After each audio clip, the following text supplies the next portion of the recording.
Bonjour à tous et bienvenue dans cette deuxième vidéo. J'espère que vous allez bien. Ici, il fait toujours gris. Encore une fois, désolée pour la lumière. Dans ma première vidéo, je vous avais expliqué, je pars d'un tissu et puis j'essaye de lui trouver un projet en fonction du type de tissu, du métrage, du tombé, etc. Aujourd'hui, on va faire le contraire. Oui, déjà. Parce qu'il s'agit d'un test de patron. C'est-à-dire qu'on va partir du patron et on va essayer de lui trouver un tissu. Je vais tester le nouveau patron de Atelier Epsilon qui est la robe Parme. Bon, ça ne se focus pas, mais en gros, vous avez soit une version top, soit une version robe, qui peut être longue ou courte, et vous avez aussi le choix entre manches longues et manches courtes. Peut-être faire comme ça. Donc en termes de taille, ça va du 32 au 58. Moi, je vais tester cette version-ci, qui est la robe longue avec des manches courtes. Tout d'abord, un grand merci à Yolène pour sa confiance. Le but de cette vidéo, c'est de vous montrer comment j'adapte un patron à mes mesures. Une fois que j'ai sélectionné la taille et que j'ai un peu modifié le patron, je vais aller fouiller dans les tissus. J'ai un stock de tissus qui est assez conséquent, donc je n'ai pas envie de devoir en racheter. A priori, on devrait trouver quelque chose, mais on va chercher. Alors, je vous retrouve par terre pour la partie patronage. Si vous vous posez la question, c'est pas du thé, c'est de l'eau chaude. Vous avez ici le dos et le devant. Il y a une couture juste en dessous de la poitrine. En général, j'aime bien me baser sur le tableau des mesures du vêtement fini pour choisir ma taille parce que ça donne une bonne idée de l'aisance. Alors ici, il n'est pas encore disponible, mais du coup, quand il n'y en a pas, j'imprime plusieurs tailles et je vais venir mesurer directement le patron pour être sûr du choix de mes tailles. Donc ici, j'ai imprimé le 32, le 34 et le 36. Ce qui est vraiment super sur ce patron, c'est qu'elle a noté où se trouve la ligne de taille. Donc elle est ici. Donc première chose que je vais faire, je vais venir mesurer au niveau de la ligne de taille, le devant et le dos. Alors au niveau de la taille, le 34 fait 65,4 et le 36 fait 69,4. Sachant que je fais 65 cm de tour de taille, le 34 risque d'être vraiment trop serré. Donc je vais partir sur le 36 et si c'est un petit peu trop grand, c'est pas grave, je vais pouvoir diminuer au niveau des côtés.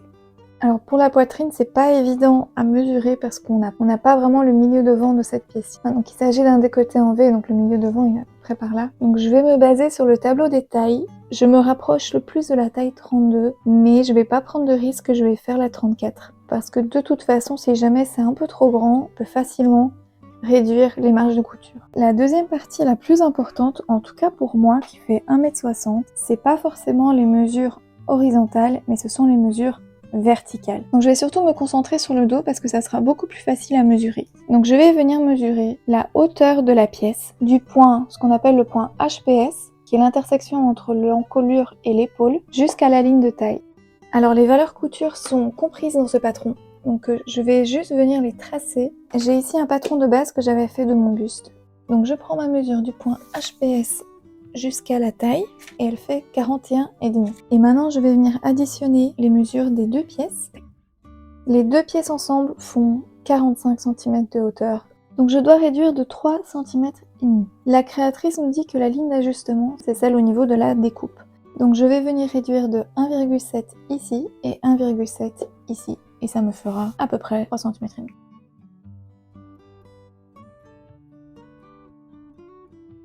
Alors ce que j'ai retiré dans le dos, je vais devoir retirer aussi sur les pièces du devant. Mais là pour le coup, je vais utiliser une méthode que explique la créatrice qui, je pense, est extraordinaire et que je n'avais jamais testée. Alors vous allez avoir besoin d'un papier calque, c'est que vous allez venir décalquer la ligne que vous voulez modifier. Et n'oubliez pas de mettre l'écran. Je retourne mon calque, je vais venir légèrement tracer. Vous venez placer votre ligne là où vous avez mesuré 1,7 cm et vous venez le retracer. Sans oublier l'écran. Et on va venir rejoindre le bord ici au bord en dessous. Et on va faire la même chose pour celle-ci.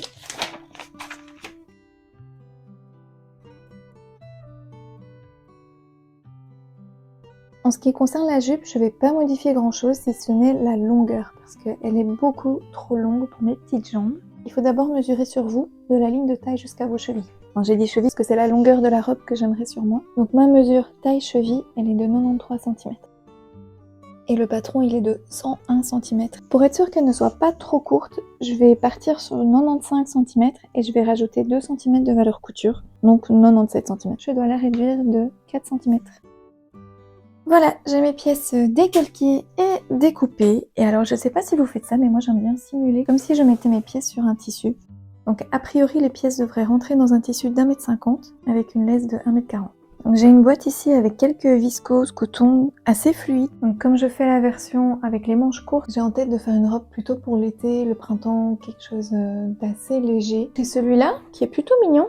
Ah oui mais non, j'ai que 1 mètre de ce tissu là donc ça n'ira pas. Alors c'est dommage, ça aurait été vraiment mignon je pense. Ce sera pour une prochaine vidéo, un autre projet. Qu'est-ce que c'est ça? Ah, ça c'est de la viscose. J'ai justement 1,50 m de ça. Alors ce n'est pas un tissu que j'ai acheté. Ce tissu vient d'une couturière à la retraite qui m'a gentiment donné tout son matériel et tous ses tissus. Donc j'en ai un paquet. Et c'est aussi la raison pour laquelle je fonctionne en choisissant d'abord le tissu et ensuite le patron. Il est hyper doux. C'est peut-être pas la couleur qui me va le mieux au teint en ce moment. Mais je bronze assez bien en été. Donc je vais un peu miser là-dessus je pense. J'ai oublié la manche. J'ai mesuré mes pièces au sol, la manche n'y était pas. Donc j'espère que ça va passer. Donc voilà ce que donne la toile. J'ai échangé avec la créatrice qui m'a confirmé que les coutures sont au bon endroit. Donc ça, au niveau des mesures verticales, je ne vais rien modifier, ça tombe bien. Après, je suis entre deux tailles. J'avais pris la taille au-dessus, donc c'est normal si c'est un petit peu trop large. C'est pas non plus super grand, j'ai quand même de l'aisance, mais j'en ai un peu trop. Ça se voit surtout dans le dos, il y a pas mal d'excès de tissu. Donc ici, ce que je vais faire, je vais venir piquer à 5 mm plus loin la couture des deux côtés et ça me fera au total une réduction de 2 cm de circonférence sur toute la largeur. En ce qui concerne le décolleté, il baille un peu, vous voyez, il est un peu... Et de ce côté-ci, je suis venue épingler l'excédent pour que ça tombe correctement, donc on voit clairement la différence d'un côté et de l'autre. Et je vous montre juste après comment modifier le patron pour absorber cette pince dans la pince poitrine qui est là. Voilà, j'ai repris les bords, j'ai piqué à 5 mm. Donc je vous montre le résultat, et je trouve ça beaucoup mieux. Voilà, même dans le dos, tout est absorbé. Au niveau de l'aisance, je me sens bien dedans. Je n'ai plus aussi large que sur le premier essayage et je suis pas serrée non plus, donc je peux tout à fait aller au restaurant avec. Voilà, je vais modifier le patron et je vous montre tout ça. Voilà, donc j'ai enlevé sur chacune des pièces 5 mm. Maintenant, on va voir comment absorber cette pince-ci dans la pince qui est ici. Je vais commencer par tracer le milieu de la pince. Donc maintenant, on va venir mesurer la pince. Donc, elle commence à 2,5 cm de la couture. Et alors elle fait 1 cm x 2, vu qu'elle est pliée, ça fait 2 cm. J'espère que vous voyez mieux. Donc à partir des deux petits crans que je suis venue noter, je vais tracer la pince. La pointe de la pince que je suis en train de tracer va rejoindre la pointe de la pince poitrine qui est ici. À partir de là, je vais venir découper la première ligne ici, et je vais venir découper le milieu de la pince ici. Voilà, je vais pas jusqu'au bout, comme ça les pièces se tiennent ensemble par un tout petit point. Je vais venir fermer la pince ici. Cette pince-ci va venir s'ouvrir automatiquement. Là-dessus, je vais prendre un morceau de papier. Je vais venir le coller.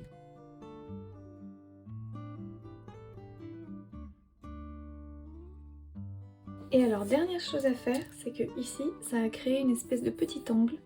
On va venir rectifier. Et voilà notre nouvelle pièce de patron ajustée. Regardez-moi ça, comme ça tombe tout pile. Je suis trop contente. Cette pièce-là, elle va être doublée, donc je vais les mettre une en dessous de l'autre. Et cette pièce-ci aussi va être faite 2 fois. Donc je vais la retourner et je vais la mettre ici comme ça. J'ai monté les premières pièces, alors je vous montrerai après comment c'est à l'intérieur, mais c'est très très propre. La créatrice a prévu des coutures anglaises ici. Et donc pour la partie ici en dessous, elles ont été coupées 2 fois parce que ce sera doublé. Donc j'ai pas vraiment fait attention au motif au moment de couper les pièces parce que comme vous avez vu, l'espace était un peu limité, donc au niveau des raccords, j'ai laissé tomber. J'ai même pas réfléchi. Du coup, ce que j'aime bien faire, et c'est ce que je vous conseille aussi, c'est de venir épingler les pièces pour voir laquelle aura un meilleur rendu final au niveau des imprimés. Ok, voilà ce que ça donne pour les premières pièces. Alors j'aime bien en général, mais moi ce qui un peu me saute aux yeux, c'est que les imprimés se répètent ici, ici aussi. Donc je vais voir avec les deuxièmes pièces si ça rend pas mieux en fait. Je vais toujours un peu s'éloigner pour avoir une meilleure vision, donc je vais me mettre près de la caméra. Ouais, je préfère ce rendu là.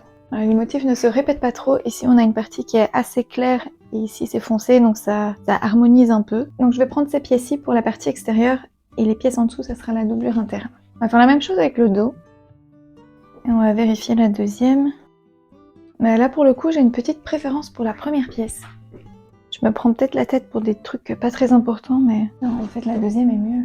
Ok, donc je vais mettre ensemble maintenant les pièces qui seront à l'extérieur. Alors vous voyez, comme j'ai agrandi la pince de la poitrine, il y a beaucoup de tissu qui ressort ici, mais c'est pas très grave, je vais pas le couper tout de suite. Je vais venir monter les manches, et une fois que ce sera fait, je vais pouvoir couper le tissu qui dépasse. Voilà, donc au final à l'intérieur, ça sera quand même très très propre. Oui, parce que l'intérieur du vêtement est très important. Aussi, juste pour info, je viens de finir ce petit haut. C'est aussi un test de patron, c'est de la créatrice Aude Jérôme et il est super confortable. Ça change tout à fait de mon style habituel. Je pense que je vais enlever les élastiques aux manches après pour faire des manches un peu plus volantes. Mais sinon, je trouve ça super mignon. Parenthèse fermée. Alors, j'en suis aux brides. Pour le milieu devant, il va y avoir des petites brides qu'on doit faire nous-mêmes. D'après les explications de la créatrice, donc on doit prendre une bande de tissu, on va la plier en deux, endroit contre endroit, et on va venir piquer à 5 mm du bord plié. Ensuite, on va venir dégarnir à 3 mm de la couture qu'on a piquée et on va la retourner. Alors moi, retourner des brides, c'est une angoisse. Je vais utiliser ça comme fil. C'est du comment ça s'appelle, Coats Graal. Et en fait, il est très très fin et très solide. Donc j'ai fait des points extrêmement petits. Je pense que j'ai mis la longueur 1,6. J'ai mis une longueur de point de 1,6 parce que j'ai un tissu qui s'effiloche pas mal. Hein, on voit. Ça évitera que le tissu ressorte des coutures. J'ai ce truc là, qui en plus de ça est cassé, parce qu'elle est censée avoir un petit bout pour éviter que ça se prenne, mais j'ai rien d'autre. On vient accrocher la chose, et on commence à la retourner. Pour le moment, ça se passe bien. Ça commence à devenir compliqué ici. Regardez-moi comment ça s'effiloche à fond, c'est bloqué. Je vais d'abord essayer de faire sortir le crochet entièrement. Oh non! Ça s'est cassé. On va essayer d'aller rechercher la chose. C'est l'angoisse. Ah, je pense que j'ai réussi à la recrocher. Alléluia. C'est pas fini, c'est pas fini. Ça continue à dérouler tout le bazar. J'aurais peut-être pu en faire une moins longue aussi. Non mais en vrai c'est du sport là parce que je commence vraiment à avoir mal au bras. Voilà. Alors les brides, petit conseil d'amis, évitez de les repasser parce qu'après vous vous retrouvez avec un truc tout plat alors que c'est quand même censé être un petit peu bombé et ça sera plus joli quoi. Je vous rapproche, ou je me rapproche plutôt. Donc ça va dépendre de la taille du bouton, faut encore que je trouve ça d'ailleurs. Bon, c'est juste pour avoir une idée mais ça donnerait quelque chose comme ça. C'est trop mignon. Est-ce que vous voyez quelque chose? Faites-moi confiance. On va aller chercher les boutons. J'ai récupéré des petits boutons d'une mercerie en faillite et je pense qu'il y a plusieurs choses qui peuvent convenir. J'ai ceux-ci, ce sont des petits ronds nacrés. Ça peut encore être mignon. Ok, donc ça c'est la première option. Je pense avoir trouvé quelque chose de pas trop mal. Bon là j'ai tout simplement épinglé, mais j'ai trouvé ces petits boutons en résine. Et je vous fais un petit sondage sur Instagram et puis on va voir ce que vous choisissez. Alors ici c'est l'intérieur de la robe. Et je suis à l'étape où il faut fixer le bas de la doublure au niveau de la ligne de taille sur les valeurs couture avec un point à la main. En ce qui me concerne, moi je laisse toujours un peu de jeu au niveau de la doublure. Voilà, j'ai tout fixé et donc je vais vous montrer la différence entre l'envers et l'endroit. Donc si vous laissez du jeu sur votre doublure, faites du coup des petits plis. Voici ce que ça donne sur l'endroit.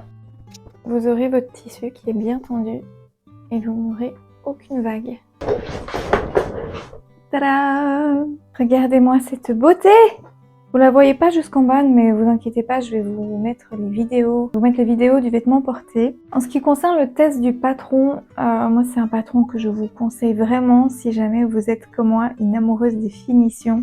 J'aime bien quand mon vêtement est bien fini, bien solide, qu'il soit aussi beau à l'intérieur qu'à l'extérieur. Je me suis même pris un délire où dernièrement je vous ai même partagé des photos du vêtement à l'envers.